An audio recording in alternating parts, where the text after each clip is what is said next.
This is Chicago. A toto sme my na tripe za veľkými zážitkami. So skupinou športových nadšencov sme naskočili na priamy let do Chicaga s jasným cieľom zažiť najpopulárnejšie americké športy na vlastné oči.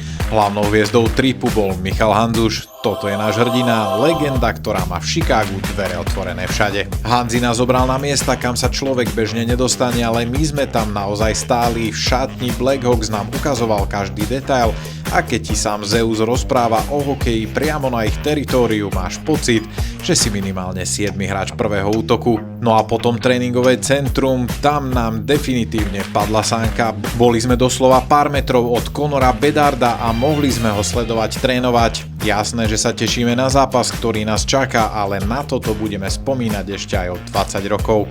Po hokejovej nádielke sme prepli na režim turisti, prešli sme si centrum Chicaga, pozreli sme si Millennium Park, samozrejme sme nevynechali ani ikonickú fazulu. A keďže sme objavili parádnu korčuliarsku dráhu, jasné, že sme si ju museli hneď vyskúšať, lebo ľadu na tomto výlete nie je dosť.